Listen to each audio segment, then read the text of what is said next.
Voilà, bonjour à tous et à toutes. Alors bienvenue, comme vous le voyez, on est dans les locaux de l'église, mais on n'est pas exactement dans la grande salle. On est ici dans le petit salon qui est à l'entrée où les ados se retrouvent parfois le dimanche matin. Et il y a toute une petite équipe autour de moi qui se cache là-bas. Plus loin, on a Pascal pour le son. Derrière la caméra, on a Benjamin. Et on a même Jonathan qui est là pour venir nous supporter. Aujourd'hui, c'est un moment particulier. C'est la première fois qu'on vit ça de vie d'église d'Ersal, mais aussi de vie d'église en Belgique. Toutes les églises sont fermées et comme vous le savez, voilà, les commerces, plein de choses sont un peu, même beaucoup fermées et on est invité à rester chez nous. Mais malgré ça, on s'est dit que ce serait quand même une bonne idée de pouvoir vivre un culte ensemble, de pouvoir interagir. Cette semaine-ci, on n'est pas encore au stade où on va pouvoir avoir un live direct avec des interactions possibles, mais on aura donc juste une vidéo, vous avez le lien, vous avez cliqué dessus. Si vous voyez, en tout cas, c'est que vous avez cliqué dessus. Et on va avoir un petit temps, quelques annonces, une petite étude, petite réflexion biblique. Et ce sera très bien pour cette semaine. Les semaines prochaines, voilà, ce sera un live en direct, et donc là, on pourra un petit peu plus interagir. Juste là, au moment où vous m'écoutez, vous avez la possibilité, grâce à la technologie, de pouvoir faire un petit « Hey, coucou, on est là !» Donc, je vous invite au début, tant que je suis en train de faire des salutations, et à la fin, de pouvoir saluer, dire « Ah voilà, famille Gironazzo est là, famille Intel », ça nous donne une petite idée de communauté. Donc, voilà, profitez, saluez-vous un petit peu.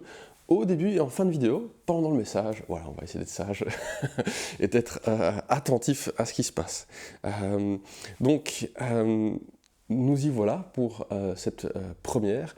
Alors quand j'ai appris qu'on allait faire une vidéo, que c'était possible et qu'on allait mettre en route, je me suis dit génial, enfin je vais pouvoir prêcher, parler en public et ne pas avoir peur de mes laïus et autres fautes de français, que Benjamin allait pouvoir monter ça et travailler ça au montage, mais malheureusement là c'est en une seule prise. Donc j'ai pas le droit à l'erreur. Donc vous aurez l'occasion de pouvoir voir mes erreurs. Normalement, on ne devrait pas faire de bêtises cette fois-ci. Voilà pour notre petite salutation. Donc comme vous en doutez, toutes les activités de la semaine de vie habituelle de l'Église sont pour le moment mis en pause, au moins pour 3 semaines. Donc voilà, il y aura plus d'infos petit à petit. On continuera peut-être à envoyer des mails de nouvelles avec quelques infos particulières et plus précises. Mais pour le moment, voilà, tout est en stop, en stand-by et tous on est un petit peu assignés à résidence. Alors, je ne sais pas comment vous vivez ça, d'être assigné à résidence, d'être bloqué à la maison, mais chez nous, ça commence à être un peu fatigant. Alors, c'est vrai, c'est les premiers jours, sauf que pour nous, on a déjà une semaine derrière nous. En fait, la semaine passée, après le culte, j'ai commencé une petite grippe, et dans l'inquiétude, le médecin nous a dit, voilà, on a l'air d'avoir un patient qui a quelque chose d'assez viral qui pourrait contaminer d'autres, donc tout le monde reste à la maison. Donc nous, ça fait une petite semaine, on est déjà à la maison, enfermés, au chaud, entre nous. Et après une semaine, avec les enfants, ça commence à être fatigant. Et je me demande dans quel état vous serez, vous, après une semaine.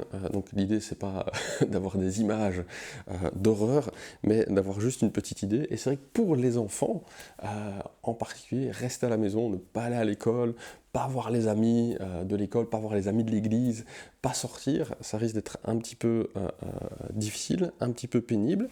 Et aujourd'hui, on va pouvoir se plonger dans la parole et regarder la situation d'une personne qui a vécu cette situation, d'être privée socialement de tout lien, d'être enfermée chez elle pour un bon moment. Mais avant de regarder à ce passage et à cette personne qui est coupée de la vie publique, je vous invite à ouvrir vos Bibles. On est en Marc 1, verset 35 à 45, et on va pouvoir ensemble regarder ce cas particulier. Mais avant de lire, avant d'y plonger plus profondément, je vous invite à prier. Prions.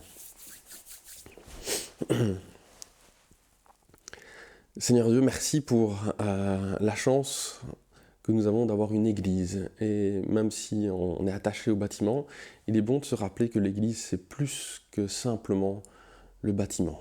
Seigneur, on te prie pour toutes les familles qui regarderont cette vidéo, toute cette famille de l'Église, et on te prie qu'aujourd'hui, dimanche matin, tous nous puissions mettre ce temps à part pour venir auprès de toi et aussi après prendre des nouvelles les uns des autres. Seigneur, je te prie de bénir ce temps, que ce soit accessible pour les familles, que tous nous puissions écouter un petit peu la parole, tourner nos esprits vers toi et te laisser un peu plus avoir la première place de nos vies. Faisons cette prière dans le nom de ton Fils et pour ta gloire. Amen. Donc, nous voici de retour en Marc, Marc chapitre 1, versets 35 à 39, et je vous lis ces premiers versets pour commencer. Vers le matin, alors qu'il faisait encore très sombre, Jésus se leva et sortit pour aller dans un endroit désert où il pria. Simon et ceux qui étaient avec lui se mirent à sa recherche. Quand ils le retrouvaient, ils lui dirent « Tout le monde te cherche !» Il leur répondit « Allons ailleurs, dans les villages voisins, afin que j'y prêche aussi, car c'est pour cela que je suis sorti. » Et il prêchait dans leur synagogue par toute la Galilée et chassait les démons. Jusqu'ici, notre lecture pour le moment. Alors, ce qu'on peut voir dans ce passage, c'est un Jésus qui se met à part, qui prend la distance. Il part très tôt au matin, lorsque tout le monde est encore en train de dormir, pour avoir une chance de partir discrètement sans être suivi. Et il part et il profite de cette solitude, pas simplement pour dormir tranquille en sachant qu'il ne va pas être dérangé par la foule, mais il profite de cette solitude pour prier, pour être en proximité avec Dieu.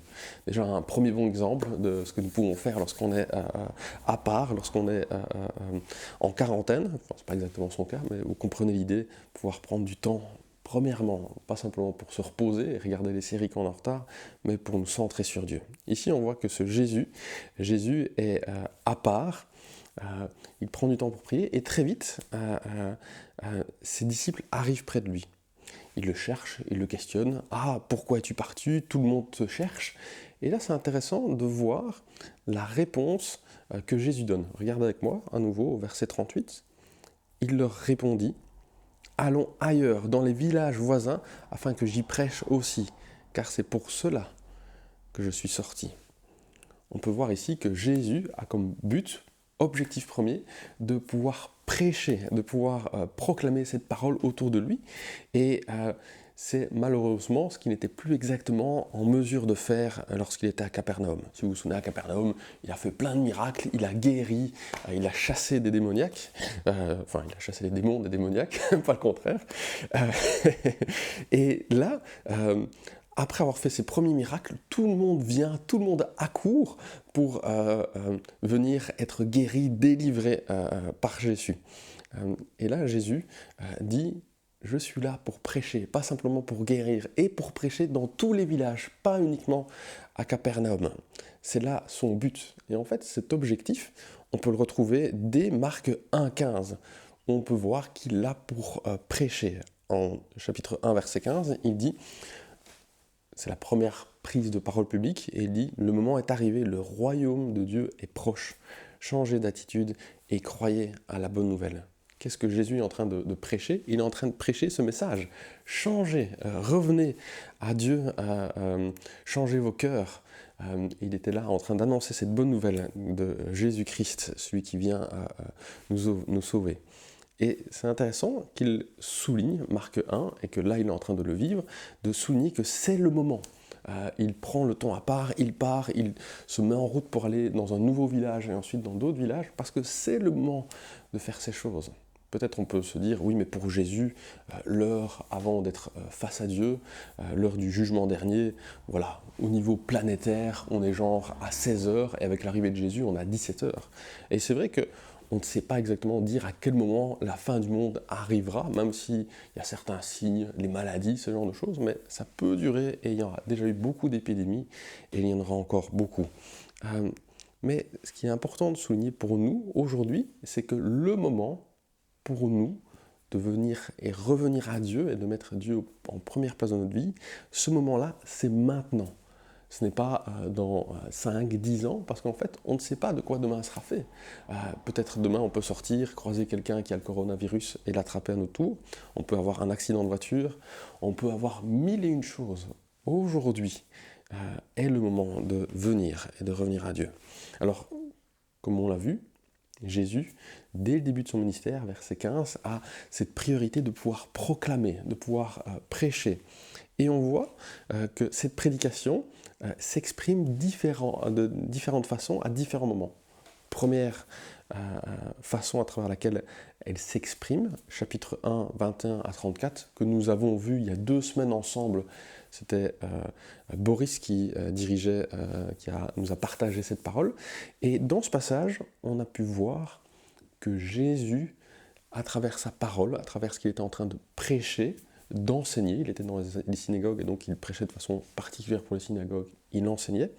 Et là, il enseignait avec autorité. Première chose qu'on a pu voir sur ce que Jésus prêche, sur la parole de Jésus, c'est que Jésus prêche, enseigne avec autorité. Il sait ce qu'il dit. C'est pas qu'il est en train de crier, c'est qu'il est en train de parler avec pertinence. Il sait exactement de quoi il parle, contrairement aux scribes ou aux enseignants de la loi de l'époque. Ici, on arrive dans un deuxième passage, on est en train de survoler la transition, où on va voir un deuxième effet de l'enseignement de Jésus, de la prédication de cette bonne nouvelle. Et enfin, la semaine prochaine, nous serons dans le chapitre 2, versets 1 à 12, et nous verrons un troisième et dernier aspect avant d'aller un peu plus loin dans le livre. Donc ici, nous en arrivons dans ce deuxième aspect des prédications de l'enseignement de Jésus-Christ. Donc, on a vu, Jésus-Christ se met à part, les disciples viennent à lui, et il dit « Je suis là pour prêcher aussi ». C'est pour ça qu'il est sorti de la ville, c'est pour ça qu'il est venu sur terre, pour prêcher dans un premier temps. Et donc là, il est sur le point d'aller dans une nouvelle ville, il rentre dans une nouvelle ville, et on voit qu'il fait une nouvelle rencontre. Nous sommes au verset 40, et là, on a une personne qui vient à lui, c'est un lépreux. Verset 40, un lépreux vint à lui, se jetant à genoux. Juste, questionnons-nous un petit peu sur les lépreux. Alors, à l'époque, les lépreux étaient vraiment des laissés pour compte, des gens mis à part, des gens au banc de la société, des gens qui devaient rester chez eux, fermer la porte. S'ils sortaient, ils devaient garder une grande distance entre eux et les gens. Dans certains cas, ils devaient même faire sonner une cloche pour prévenir de leur arrivée, pour être sûr que personne ne soit dans la proximité, dans leur proximité, pour ne pas risquer de transmettre cette maladie. Et donc, on peut dire que quelque part, le lépreux vivait déjà une vie en quarantaine, une vie que nous expérimentons un tout petit peu pour le moment. Et lui n'est pas en quarantaine depuis 1 semaine, comme la famille Geronazzo, n'est pas en quarantaine pour 1 mois, comme la plupart de nos familles, enfin en tout cas on l'espère. Lui, il est en quarantaine depuis des années, depuis le moment où on a découvert sa maladie, et il n'y a pas d'espoir que ça change. Il est dans cette situation où il est coupé de tout contact, plus d'amis, plus de famille, plus de vie d'église. À l'époque, on ne parlait pas d'église, on parlait de synagogue. Mais toute cette vie relationnelle sont coupées. En plus, à l'époque, souvent, les maladies étaient considérées comme des malédictions. Et donc, c'était peut-être, il y a peut-être cette image qui était véhiculée peut-être par d'autres personnes qui venaient le montrer du doigt, à travers laquelle on disait « tu es malade parce que tu as fait quelque chose de mal, tu es impur ». Il était dans cette situation d'impureté sacrificielle. Il ne pouvait plus s'approcher du temple, il ne pouvait plus s'approcher des gens, il était complètement mis à part. Et là, alors qu'il est mis à part, il fait une rencontre. Il rencontre Jésus, ce Jésus dont on parle un peu partout dans les autres villages, comme celui qui fait des miracles, comme celui qui guérit. Et là, il a une réaction assez intéressante. Verset 40, on le voit aller sur Jésus, venir à lui et le supplier. Verset 40, il nous est dit, donc un lépreux vint à lui, se jetant à genoux, lui dit en suppliant, « Si tu le veux, tu peux me rendre pur. » Rempli de compassion, Jésus tendit la main, le toucha et dit, « Je le veux, sois pur. » Aussitôt, la lèpre le quitta et il fut purifié. Alors ici, ce qui est intéressant de faire, et c'est bien de faire avec chaque texte narratif, tout seul ou en famille, c'est de pouvoir se poser deux questions très simples. Qu'est-ce que nous apprenons Pardon. Qu'est-ce que nous apprenons premièrement sur l'homme et deuxièmement, qu'est-ce que nous apprenons sur Jésus à travers ce passage? Alors, l'homme, qu'est-ce qu'on apprend ici? On voit qu'il est désespéré. Il arrive en courant, il se jette aux pieds de Jésus. En fait, pour l'époque, être lépreux et venir toucher une personne saine, c'est quelque chose d'absolument impossible. On ne peut pas faire ça. En fait, Jésus aurait eu le droit de le repousser, de le frapper. Enfin, on ne s'attend pas à ce que Jésus frappe les gens, mais il aurait été en droit de pouvoir s'éloigner de lui et de le traiter durement. Mais ce n'est pas ce que fait Jésus. On revient dans quelques instants sur la réaction de Jésus. On a ici cette personne qui vient courir auprès de Jésus, se jette à ses pieds et lui demande, si tu le veux, tu peux me rendre pur. Et c'est là la deuxième chose intéressante dans ce que fait le lépreux, c'est qu'il vient et il ne questionne pas la capacité de Jésus-Christ. Il ne dit pas « Jésus, est-ce que tu serais capable de me guérir de la lèpre ?» Ce qui n'est à l'époque encore du jamais vu. Jésus n'a encore guéri aucun lépreux. Il vient lui demander si Jésus le veut. Il sait déjà, il a déjà mis assez de confiance en Jésus, il connaît assez Jésus que pour savoir que Jésus a cette capacité de guérir d'une des maladies les plus graves de l'époque. Il est capable de guérir de la lèpre. Donc ça, c'est un fait intéressant à souligner du lépreux. Il a cette confiance en Jésus-Christ. Ce qui est intéressant aussi, c'est de souligner ce qu'il demande. Il ne demande pas d'être guéri, si vous regardez le texte, il demande d'être purifié. En fait, ce qu'il demande, plus que ne plus avoir les souffrances liées à la maladie, ce qu'il demande, c'est de pouvoir être rétabli, de pouvoir retourner au temple, de pouvoir retourner voir ses amis, avoir des relations sociales. En fait, il veut être purifié, être rendu pur, ne plus avoir cette image de personne condamnée de Dieu. Il veut avoir cette chance de pouvoir revenir auprès des siens, de quitter sa quarantaine. Maintenant, posons-nous la question au sujet de Jésus. Qu'est-ce que nous apprenons de Jésus dans ce passage? Premièrement, on peut voir que Jésus, comme on l'a dit tout à l'heure, ne choque pas le lépreux, mais en plus, on peut voir qu'il a compassion. Il s'intéresse vraiment à cette personne. Il a compassion et il dit « je le veux, sois pur ». Il a de la compassion pour cette personne lépreuse, il a de la compassion pour toutes ces personnes qui aujourd'hui ont le coronavirus. Et en plus que d'avoir cette compassion, il a la capacité de guérir. Il a la capacité de guérir le lépreux, mais il a aussi cette capacité de guérir tout le monde, de venir changer la situation. Et là, il le dit. Pour cet homme, en particulier le lépreux, il lui dit « je le veux, sois pur ». Et instantanément, il est guéri. Quelque chose de merveilleux qu'on peut apprendre de Jésus. Jésus a ce pouvoir de guérir, de purifier, de reconstruire les liens sociaux en un claquement de doigts. Jésus a cette puissance de purifier cet homme. Et là, d'un seul coup, cet homme a cette possibilité de retourner voir ses amis, retourner à l'église, retourner voir sa famille. Sa vie sociale vient de s'ouvrir. Son identité vient d'être transformée par ce que Christ fait. Maintenant, regardons la fin du passage et voyons un petit peu ce que Jésus demande à cette personne et ce que cette personne, cet ancien lépreux, fait. Nous sommes au verset 43 à 45 et je vous en fais la lecture.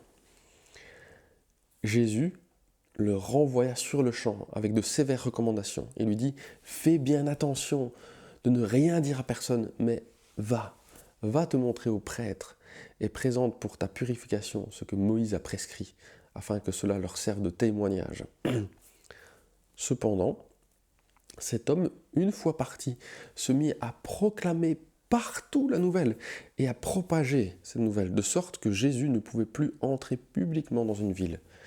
Il se tenait dehors, dans des lieux déserts, et l'on venait à lui de partout. On peut se reposer deux mêmes questions. Qu'est-ce que nous apprenons ici sur Jésus et sur le lépreux. Commençons avec Jésus. On a vu que Jésus a cette autorité, ce pouvoir de purifier. Et on peut voir qu'ici, il a un objectif en plus pour le lépreux. Qu'est-ce qu'il lui demande?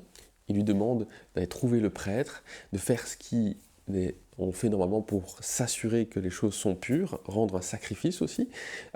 Et à travers cela, ce qu'il a comme objectif pour cet homme, c'est que cet homme soit un témoignage de Jésus-Christ auprès du prêtre. Jésus a envie de témoigner au prêtre, d'être dans le sens de communiquer au prêtre et de leur faire savoir qu'il n'a pas pour but de venir tout casser, tout changer, qu'il respecte la loi et qu'il a cette capacité particulière de guérir, de rendre purs les lépreux. Il veut communiquer au prêtre en particulier. Et aussi, il ne veut pas communiquer et avoir encore ce mouvement de foule qui vient derrière lui. Et là, que fait cet homme? Il fait tout l'inverse de ce que Jésus lui demande.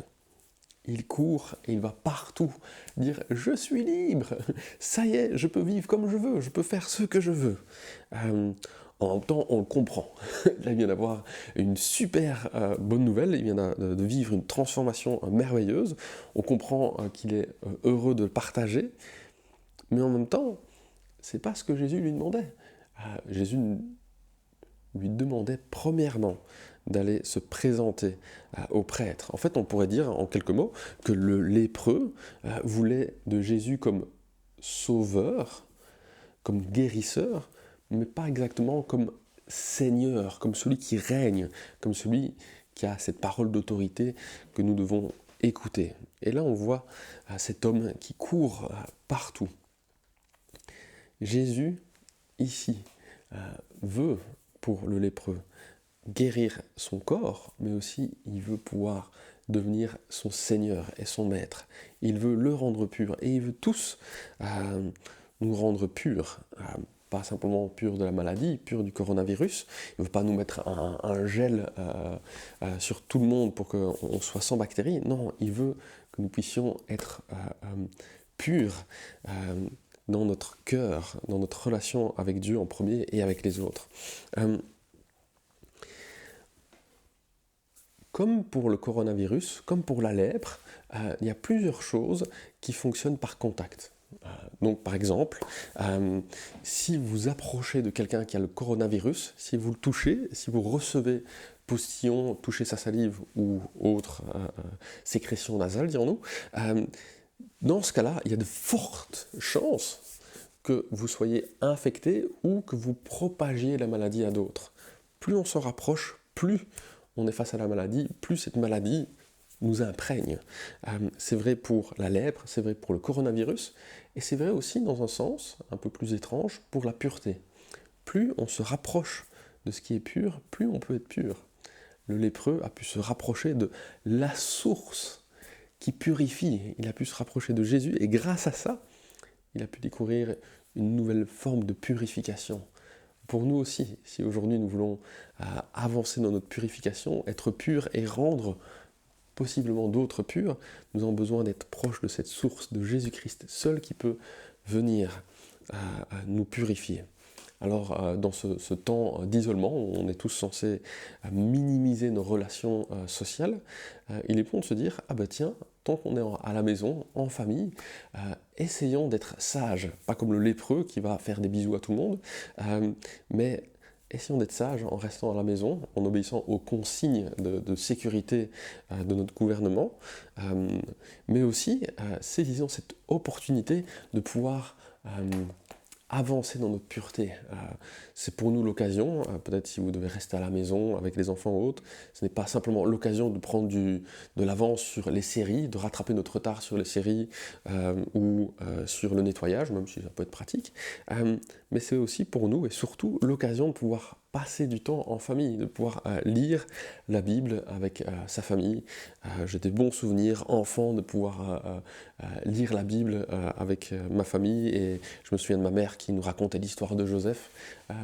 Pourquoi en famille ne pas prendre un temps, justement, voilà, on a du temps et bien du temps en famille pour ensemble relire des histoires de la Bible, ensemble veiller à notre purification, à laisser Dieu avoir la première place. Alors, dans le même sens d'idée, pour les familles, en premier lieu, je vous conseille des livres, des biographies. Alors ici, j'en ai sorti 2 de ma bibliothèque, parce qu'elles font partie d'une bonne série. La série Les Héros de la foi, c'est une très bonne série, très accessible, et je pense que c'est vraiment génial pour lire en famille. Donc ici, la première sur Corrie ten Boom, gardienne du repère des anges, un très très chouette livre, un peu dur, un peu dur. C'est vrai que c'est peut-être pas le premier livre à lire avec les plus petits.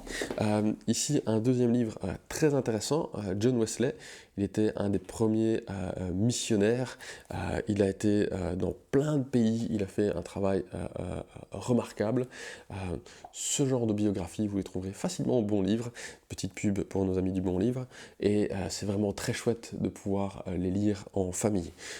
Je vous en ai présenté 2 pour vous montrer la série, mais il y a plein d'autres séries, il y a plein d'autres biographies qui peuvent être très très chouettes à lire en famille.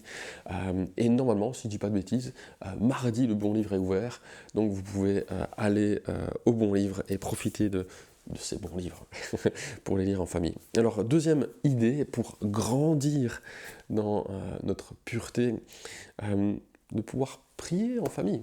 Il y a plein de sujets pour lesquels nous pouvons prier.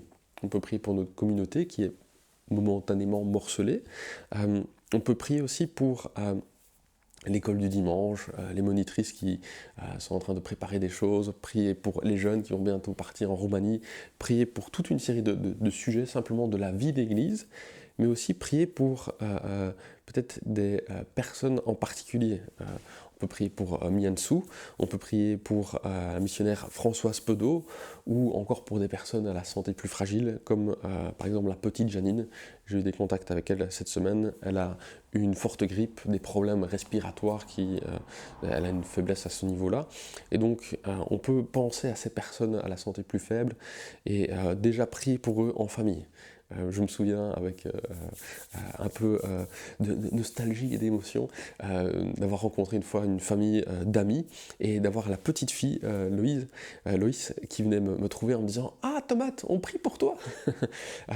Et en fait, en famille, ils avaient pris l'habitude au soir de prier régulièrement pour les missionnaires. Ils avaient une petite liste avec les missionnaires et les personnes pour qui ils voulaient le prier. Et c'était mignon de voir cette petite fille qui apprenait à prier et qui, à travers ça, avait retenu mon prénom, entre autres choses. Donc, prenons ce temps en famille pour prier pour des sujets qui nous tiennent à cœur et pour, voilà, apprendre à nos enfants à faire ces choses.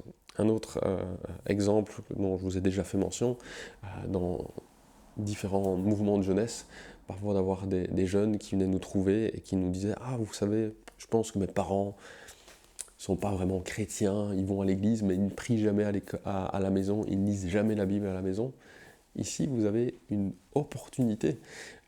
Peut-être vous devez travailler, et lorsque vous rentrez du travail, il y a vos enfants qui vous attendent, impatients à la maison, hâte de faire quelque chose ensemble. Jouez un petit peu, faites un jeu de société, et après, lisez un petit passage de la Bible et priez pour des personnes que vous auriez à cœur. Troisième chose, pour grandir dans notre pureté, grandir avec Dieu en famille durant cette période un peu particulière, je vous encourage en fin de vidéo, une fois que la vidéo sera presque à la fin, on y est doucement, de vous saluer dans les commentaires, mais aussi après de sortir un appareil étrange qu'on utilise surtout pour surfer, mais qui téléphone aussi. Sortons nos GSM et téléphonons à nos amis de l'église, téléphonons à une famille ou l'autre. En famille, c'est l'occasion, tant que vous êtes ensemble peut-être sur vos canapés, de sortir WhatsApp et de pouvoir faire une vidéoconférence avec une famille. Les enfants seront contents de se voir, vous serez contents, enfin j'espère en tout cas, de saluer d'autres familles et de pouvoir voilà, ensemble échanger courtement. Je vous invite aussi à prier et à penser, à contacter les gens qui sont un peu plus isolés. On a plusieurs personnes qui sont seules et pour qui la vie d'église le dimanche matin était une chouette occasion de pouvoir être ensemble. Pensons aussi à ces personnes-là, donnons des petits coups de fil, faisons vivre l'église, même si pour le moment le bâtiment est fermé pour nos rassemblements. Donc voilà pour quelques applications suite à la prédication, à l'étude biblique. Alors je vous invite aussi à réfléchir à quelques petites réflexions que j'ai trouvées sur Facebook. C'est Guillaume, je vous avais dit qu'il y aurait des ratés, Guillaume Bourrin qui nous a traduit un petit article de Kevin De Young sur 4 choses à ne pas faire durant la pandémie et 4 choses à faire. Alors 4 choses à ne pas faire: ne pas affirmer haut et fort qu'il est trop tard. Ne pas venir commencer à crier sur tous les toits, c'est la fin, on va tous mourir, c'est la fin du monde. On ne sait pas. Je ne pense pas que c'est aujourd'hui, personnellement. Donc, n'allons pas partager des cris alarmistes autour de nous. Deuxièmement, n'allons pas dire, au contraire, ce n'est pas si grave. Cette maladie est grave, des personnes sont atteintes, des personnes sont dans des situations très grave et beaucoup de personnes meurent. J'ai entendu qu'en Italie, 250 personnes sont mortes uniquement vendredi. Donc c'est une maladie grave, donc prenons ça au sérieux. Il y a des mesures de confinement, on nous invite à rester à la maison. Limitons le plus possible les contacts avec d'autres. Si on a des fêtes de famille où on doit se retrouver avec plusieurs familles, voilà, c'est dommage, mais la sagesse et les autorités nous invitent à rester isolés afin que le plus vite possible on puisse être quitte de cette maladie. Troisièmement, les choses à ne pas faire, agir et communiquer comme si on était des experts. On ne sait pas d'où vient la maladie, on ne sait pas comment elle fonctionne exactement. Penchons-nous et partageons les informations officielles. Ne nous prenons pas pour des experts à la petite semelle qui seraient capables d'analyser et de savoir les raisons derrière. Non. Faisons notre job, maintenons une confiance avec le gouvernement, nourrissons cette confiance et n'allons pas critiquer et trouver des arguments secondaires. Donc, quatrièmement, n'utilisons pas cette situation comme un argument politique pour venir critiquer le gouvernement qui serait trop à gauche ou trop à droite, ou pas assez ceci, pas assez cela. Ils ont pris des dispositions, ils ont pris des décisions. Nous avons comme rôle d'obéir à cela et de pouvoir faire ça d'une façon qui permette à ceux qui nous entourent d'être le plus serein possible. Enfin, 4 choses à faire. Premièrement, prier. Une fois encore, je pense que c'est quelque chose que peut-être on a entendu plusieurs fois aujourd'hui et qu'on entend souvent à l'église, mais ça fait partie de la vie chrétienne basique. Prions pour cette maladie, prions pour les gens qui nous entourent. Deuxièmement, plaçons notre confiance en Dieu. On peut avoir confiance en Dieu. Il sait exactement ce qu'il en est. Et plus que simplement nous laisser vivre cette pandémie, il veut utiliser cette pandémie pour nous aider à être plus proches de lui. Troisièmement, faisons preuve de compassion. Prenons des nouvelles les uns des autres, prenons des nouvelles des gens qui sont isolés, et si nous avons dans notre entourage, que ce soit dans l'église, notre voisinage ou notre famille, des personnes un peu plus à risque, proposons-nous pour aller faire des courses, pour aller leur donner un coup de main.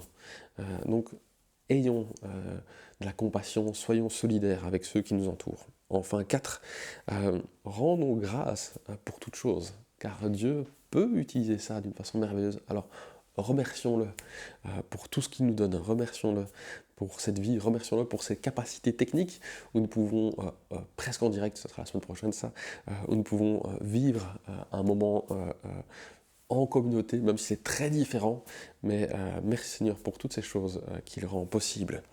Alors, comme vous l'avez compris, nous en arrivons à la fin de ce moment ensemble. Alors, tous les événements sont pour le moment stoppés pour au moins 3 semaines, tous les événements d'église.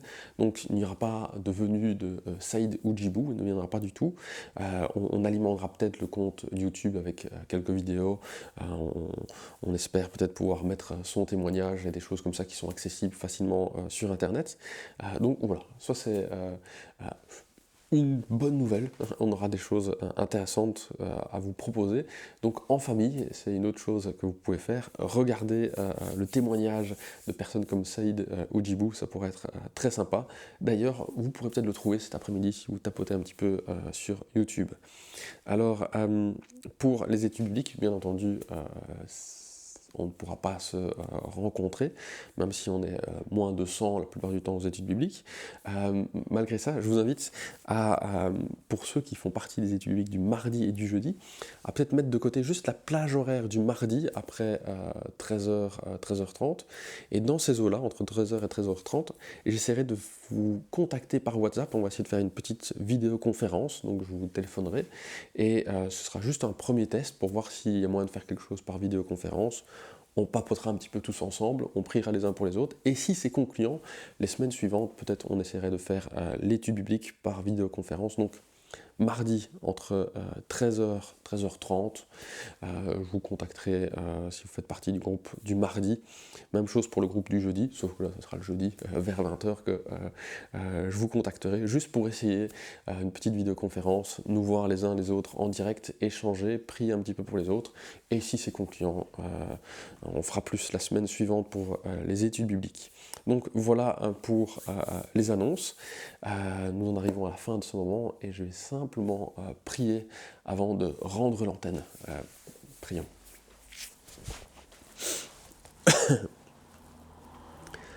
Seigneur Dieu, oui, merci pour ce temps que nous pouvons passer ensemble. Merci pour ces capacités techniques, pour les gens que tu mets autour de nous, qui nous aident à faire ces choses.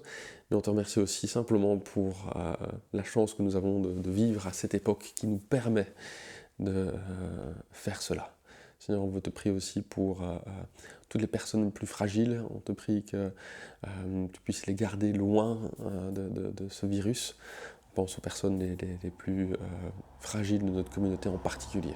Seigneur, on te prie pour que ce moment, pour nous d'isolement, ne soit pas un moment d'isolement spirituel, mais que ce soit pour nous l'occasion d'être plus proche de toi. Je te prie pour les différents membres de l'Église, qu'ils puissent saisir cette opportunité pour lire, pour prier, pour se téléphoner les uns les autres, et que par cela, Père, nous puissions être une Église qui continue à grandir, à se fortifier durant ce moment particulier. Le Seigneur, bénis notre Église, protège-nous, et je veux aussi te prier pour notre gouvernement, aide-le à prendre des décisions sages, à faire ce qu'il faut, même si peut-être économiquement cela aura des répercussions, mais je te prie qu'il puisse être sage et faire ce qui est le mieux pour la population. On te prie aussi pour les répercussions économiques, tu vois, tous ces petits magasins, tous ces commerces et différents secteurs qui vont subir, qui vont être affectés par cette mise sous quarantaine. Seigneur, je te prie de pouvoir les soutenir et que l'État puisse trouver de bonnes solutions pour aider ces différents pôles d'activité. Seigneur, merci pour cette vie, merci pour le beau temps aujourd'hui. Et merci pour cette Église qui vit et qui continue à vivre malgré la maladie. Merci pour toutes ces choses, Père, dans le nom de ton Fils et pour ta gloire. Amen. Amen. Au revoir et à la semaine prochaine.